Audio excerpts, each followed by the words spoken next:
Bismillahirrahmanirrahim. Assalamualaikum warahmatullahi wabarakatuh.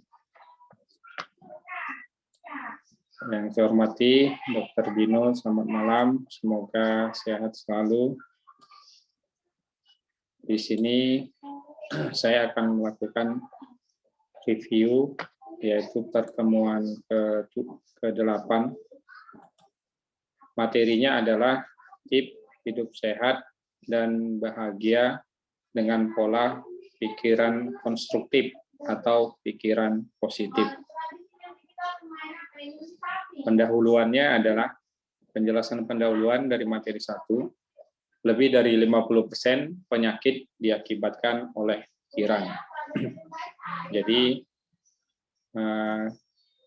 apalagi orang-orang anxietas, kecemasan yang berlebihan, itu pikiran sangat dominan, faktor yang paling tinggi untuk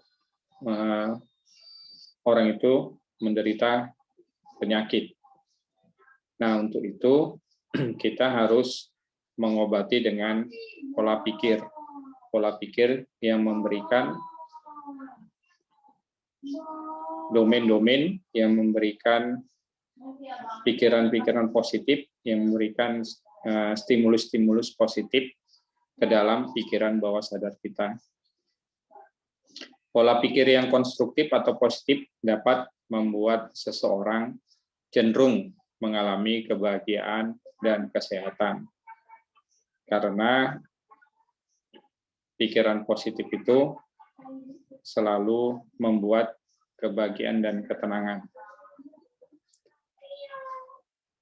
Misalnya ada orang fobia takut makan siput, ya. Jadi apabila dia melihat makan siput, dia takut masuk rumah sakit. Nah, itu kan sugesti kalau dia makan siput, maka dia masuk ke rumah sakit. Padahal dia sudah mengecek kolesterol, tidak ada masalah. Ya, ada juga orang yang kolesterolnya tinggi, tapi dia tetap makan siput. Artinya, sugesti dia untuk makan, misalnya dia melakukan sugesti bahwasanya yang kolesterol itu adalah di rumah sakit. Nah, makanan ini tidak ada kolesterolnya, maka dia berani makan dan tidak terjadi apa-apa. Nah, itulah pola pikir yang destruktif atau negatif terhadap sesuatu yang mengakibatkan pola pikir, mindset, dan tindakannya. Di dalam tips hidup sehat dan bahagia dengan pola pikir konstruktif, itu dibagi atas 4 bagian. Yang pertama, siap menjadi pelaku kehidupan. Bukan merupakan korban kehidupan. Nah, pelaku kehidupan itu apa? Orang yang tidak larut dalam masa lalu. Jadi, orang yang tidak larut dalam masa lalu, maka itu adalah seorang pelaku kehidupan. Masa lalunya ditinggalkan. Masa lalunya tidak lagi dimasukkan ke dalam memori. Karena jika dia memposisikan diri sebagai korban kehidupan, maka dia akan tenggelam kepada masa lalu. Jadi, orang yang menjadi korban kehidupan itu adalah orang yang memikirkan masa lalu, mengingat masa lalu, dan tidak memikirkan masa depan. Namun di saat dia memutuskan menjadi pelaku kehidupan, maka dia menjadi pemilik masa depan. Jadi orang yang pelaku kehidupan adalah orang yang memikirkan masa depannya bagaimana, masa depan ke depannya dia mau jadi apa.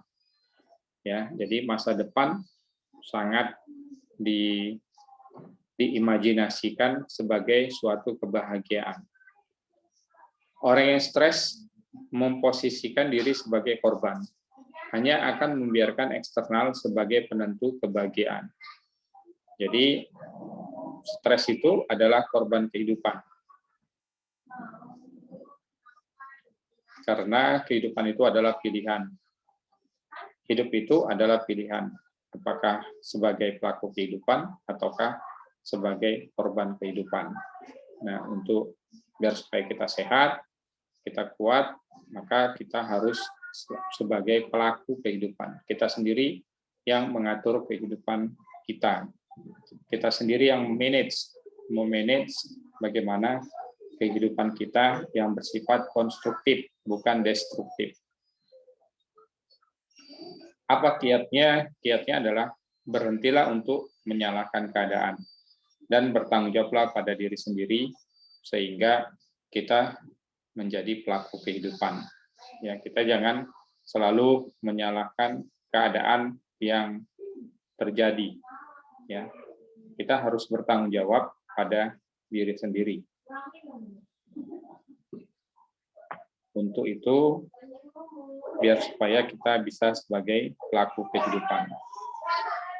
Nah, contoh misalnya case-nya adalah ya kalau orang anxietas, ya ketakutan yang berlebihan, misalnya COVID, ya kita tidak boleh menyalahkan COVID ini karena COVID Corona itu sudah ada sejak lama. Maka kita harus berprinsip bahwasanya kita harus tenang. Nah, dengan tenang maka imun kita juga naik. Baru kemudian penyakit flu itu sama dengan penyakit corona. Jadi kita harus istirahat, imun yang kuat, baru kemudian kita harus menjaga prokes, protokol kesehatan. Kemanapun kita harus bawa hand sanitizer, kita menggunakan masker, ya kecuali kalau kita sudah di rumah, ya kita juga tidaklah menggunakan masker dari jam 8 sampai jam 24 sampai jam 12 malam. Ya, kita menggunakan masker, membawa hand sanitizer itu apabila kita berada di luar. Sebelum masuk rumah, kita mencuci tangan, kemudian kita membersihkan badan, kemudian kita mengganti baju, kemudian kita baru bermain dan bermain bersama anak-anak dan keluarga. Nah, itulah sebagai pelaku kehidupan. Yang pertama, yang kedua adalah memiliki sifat dewasa. Apa itu dewasa? Dewasa adalah kemampuan untuk menyadari bahwa di saat mengambil keputusan sudah mempertimbangkan konsekuensi dan resikonya. Jadi kita harus bersifat dewasa. Tadi nomor 1 pelaku kehidupan. Dengan adanya pelaku kehidupan, kita maka sudah berani bertanggung jawab terhadap diri sendiri dan berani mengambil keputusan beserta kita siap menerima konsekuensi dan resikonya. Ya, resiko yang baik maupun resiko yang tidak baik. Bagaimana untuk menghadapinya itu? Orang dewasa adalah orang yang berbanding lurus dengan ilmu pengetahuan atau orang yang berilmu. Ambil keputusan berdasarkan kemampuan ilmu yang sudah di-upgrade. Jadi dia bisa mengambil keputusan ya kalau ilmunya sudah di-upgrade. Artinya orang dewasa itu adalah orang yang mengambil keputusan berdasarkan kemampuan keilmuan ya, berdasarkan kemampuan ilmu yang dimilikinya. Artinya apabila terjadi kondisi ini maka dia sudah bisa mengambil keputusan seperti ini. Jika A, maka dia mengambil keputusannya adalah B. Jika kendalanya ini, maka solusinya ini. Jika kendalanya ini, maka solusinya ini. Nah, jadi dengan ilmu yang banyak, dia bisa mengambil solusi-solusi yang terbaik dari permasalahan-permasalahan yang dihadapi. Bagaimana misalnya dia memilih keputusan di antara 2 pilihan terbaik. Kalau pilihan terbaik, maka itu udah pasti baik. Dan bagaimana dia memilih keputusan dari yang terburuk. Nah, jika dua-dua yang terburuk, maka dia harus menggunakan ilmu mana yang paling dominan, tidak memburukkan atau tidak terjadi pada diri dan keluarganya. Ya, jadi dengan ilmu kita bisa memprediksi mana yang dipilih berdasarkan keilmuannya, berdasarkan ilmu yang dikuasai. Misalnya ilmu kecerdasan emosional, maka kita harus permasalahan-permasalahan yang berhubungan dengan entitas, kita harus menggunakan kecerdasan emosional kita, yaitu kecerdasan bagaimana mengatur, memanage pikiran bawah sadar kita, sehingga pikiran bawah sadar selalu diberikan yang bernilai konstruktif, sehingga imun pun akan naik, tidak lagi cemas berlebihan, tidak lagi imun turun, sehingga imun tetap stabil, kesehatan tetap stabil. Keputusan yang diambil harus dipertanggungjawabkan. Jika terjadi yang tidak baik, dia menerima dan membuat keputusan yang baru. Sehingga orang dewasa itu adalah orang yang apabila keputusan itu telah diambil, maka dia harus bertanggung jawab dan menerima konsekuensi, dan bisa mengambil keputusan-keputusan yang terbaru berdasarkan kendala-kendala, berdasarkan masalah-masalah. Dia cepat memberikan solusi-solusi yang terbaik. Bukan solusi yang menjadi masalah baru, tetapi solusi yang menjadikan masalah menjadi tidak bermasalah. Orang yang dewasa adalah orang yang selalu upgrade dan bertanggung jawab dengan keputusannya, apakah itu keputusan baik dan keputusan buruk berdasarkan ilmu yang dipelajarinya, ilmu yang di-upgrade-nya, dan ilmu yang dimanfaatkannya untuk kebaikan. Itulah poin kedua, yaitu kedewasaan. Yang ketiga adalah bersiap dengan perubahan. Perubahan adalah sebuah takdir, kita harus siap menerima dengan perubahan-perubahan yang terjadi. Nah, saat ini perubahan-perubahan sangat cepat sekali, ya. Apalagi saat ini kita menghadapi pandemi, di mana virus itu tidak kita ketahui mana yang orang bervirus, mana yang orang yang tidak bervirus. Jadi perubahan-perubahan itu pasti akan terjadi, ya, yang harus kita hadapi. Seperti hari ini kita sehat, kita tidak tahu kapan sakit. Hari ini kita hidup, kita tidak tahu kapan meninggal. Apalagi zaman sekarang itu, ya, sakit dan meninggal itu sebagai pengintai, ya. Apabila kita tidak dewasa, ya, apabila kita tidak memiliki ilmu, apabila kita berani melakukan hal-hal yang sudah dilarang, ya, tetapi kita tetap melakukannya. Hari ini kita memiliki, mungkin besok kita kehilangan. Hari ini kita bersama teman, mungkin besok juga berpisah. Hari ini kita dipuji-puji, mungkin 2 hari lagi kita kena marah.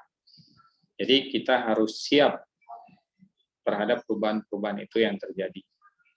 Nah, bagaimana caranya? Kita harus mempersiapkan perubahan itu, dan yang akan kita alami dengan mempersiapkan, kita sudah membekali diri untuk mengatasi perubahan itu. Artinya, kita harus mempersiapkan tools, mempersiapkan solusi-solusi dari perubahan-perubahan yang terjadi. Nah, misalnya kondisinya hari ini kita sehat, maka dalam keadaan sehat kita harus menjaga kesehatan kita. Ya, misalnya kita harus melakukan solusi-solusi seperti jalan pagi, ya, makan buah, minum banyak, istirahat cukup, dan kalau misalnya ada madu, ya, kita minum multivitamin dengan kita meminum madu, makan buah kurma, dan buah-buahan yang memiliki vitamin-vitamin yang saat ini dibutuhkan untuk meningkatkan imun. Nah, yang paling penting adalah pola pikir, ya, pola pikir yang harus kita tanamkan semuanya positif, konstruktif, dan kita memikirkan masa depan kita. Kita tidak boleh mengingat masa lalu, memasukkan masa lalu menjadi negatif, menjadi sampah. Yang keempat, tips hidup sehat itu adalah sabar, ikhlas, memaafkan, yang merupakan bagian dari skill yang dipelajari di UMP. Apa itu ikhlas? Ikhlas adalah kemampuan dalam memahami bahwa yang bernilai hanyalah titipan, bukan hak milik. Jadi semua yang bernilai, yang kita anggap bernilai itu adalah sebuah titipan, bukan hak milik kita. Karena kita datang sendiri, pulang juga sendiri. Sehingga kita yakinkan bahwasanya semua ini adalah titipan dari Allah Subhanahu wa taala, dan kita juga harus kembali kepada Allah Subhanahu wa taala. Yang kedua, sabar. Sabar itu adalah bagian daripada kesabaran, yaitu menunggu. Menunggu misalnya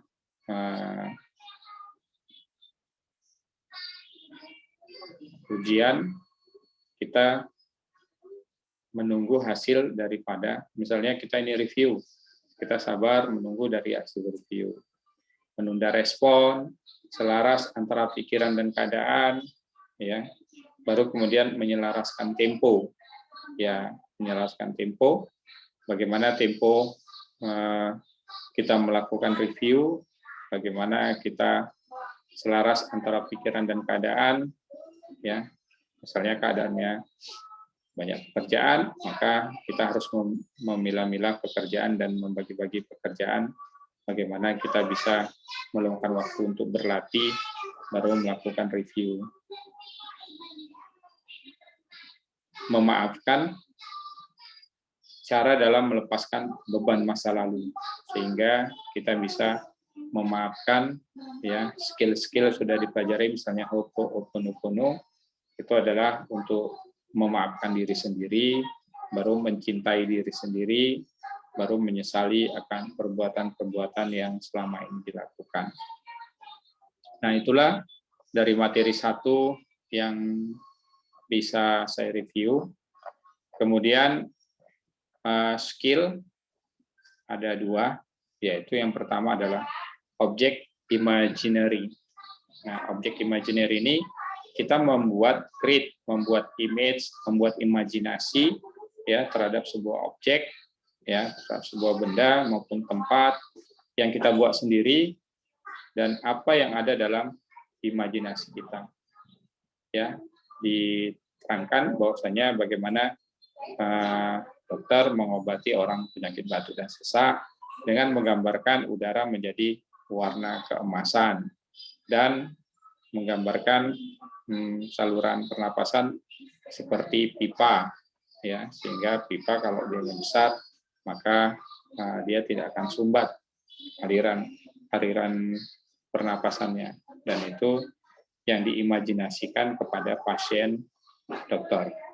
Baru kemudian bagaimana mengimajinasikan bahwasanya beban masa lalu yang dulunya takut dijahit, merasakan jahit itu sakit, dan kita bawa dengan diletakkan es di dalam yang terjahit itu, terasa dingin, dan dianya pun tidak merasakan sakit sewaktu disugesti bahwasanya jahit itu tidak sakit dan merasakan kesejukan. Jadi itulah objek imaginary. Ya, jadi untuk objek imaginary ini memang untuk mengelola bawah sadar harus banyak latihan. Nah, latihan pertama dari objek imaginary ini saya memilih tempat, ya, karena tempat juga bisa kita buat, ya, sebagai objek imaginary. Nah, bagaimana kita merasakan ketenangan berada di tepi pantai. Kebetulan gambar background saya itu adalah pantai, ya, pantai yang bergerak. Jadi yang pertama kita harus memvisualkan, ya, kita mencari tempat kehening, baru kita melakukan 3-3-6. Tarik nafas, rileks. Baru kita membuat penguatan terhadap panca indera kita. Misalnya indera visual kita dari indera penglihatan, indera mata, kita melihat, memvisualkan keadaan pantai, ya, keadaan pantai yang kita pernah lihat, pernah kita kunjungi. Baru kita mendengarkan, indera pendengaran, kita mendengarkan debur ombak, ya. Kita menggunakan indera penciuman, ya. Misalnya ada wangi-wangian kalau dulu di Bali itu ada dupa-dupa, gitu, ya. Baru kemudian ada indera pendengaran, dengarkan ombak-ombak, ya. Baru kegerakan yang dibagi atas 3, visual, baru kemudian auditorik dan kinestetik.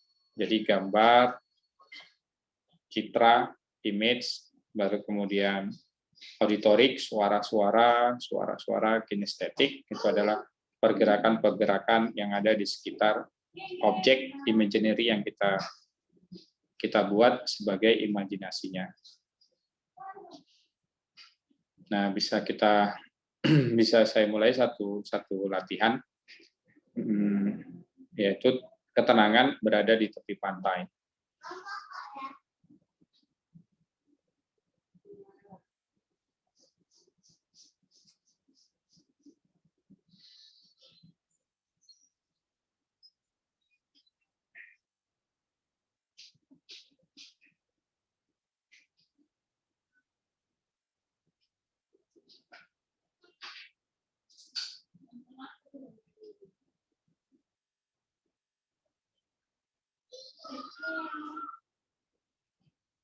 Nah, itu tadi objek imaginary terhadap tempat. Baru kita melakukan break state, baru kemudian kita melatih kedua, yaitu objek imaginary. Kita merasakan benda panas dan dingin dari objek, es batu maupun air panas. Nanti kita mengimajinasikan bahwasanya kita meletakkan ada ember di sebelah kanan, ada ember sebelah kiri, baru gini kita isi air panas atau air hangat, yang ini kita isi air es, ya, air, dan kita masukkan es, sehingga yang ini adalah dingin, yang ini adalah hangat.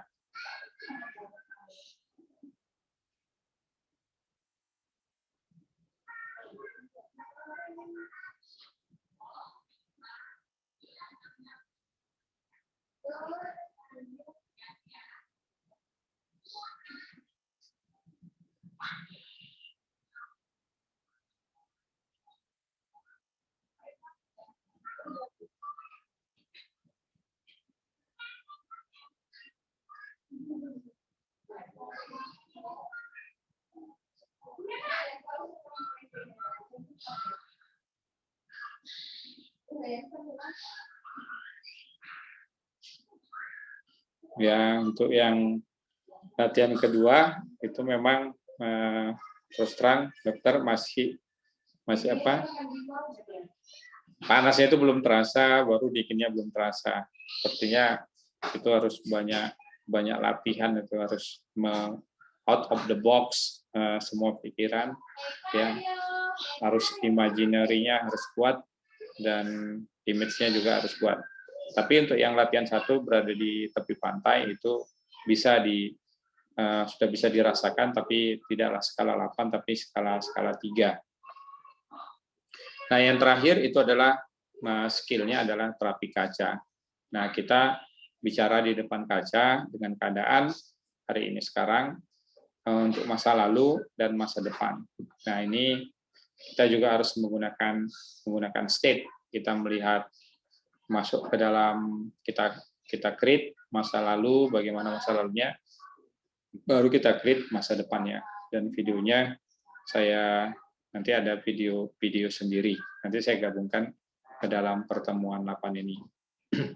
Baru yang terakhir kesimpulan, ya alhamdulillah setelah pertemuan ke-8 ini, ya di minggu ketiga ini saya memang sudah tidak mendapati ada sensasi-sensasi, karena memang sudah setiap harinya kita latih, dan kita masukkan yang positif-positif, sehingga memang pola pikir itu mempengaruhi sensasi-sensasi yang ada di tubuh, ya. Bahkan untuk makan obat juga kita udah karena udah yakin bahwasanya kita kena ensitas, sensasi itu adalah ensitas. Jadi kita juga sudah alergi terhadap obat-obatan, ya, kecuali memang apabila terjadi misalnya yang sakit batuk ataupun sakit pilek, ya, tapi konsumsi yang saya konsumsi adalah madu tetap saya konsumsi. Jadi itulah yang bisa saya sampaikan, lebih dan kurang saya mohon maaf. Assalamualaikum warahmatullahi wabarakatuh.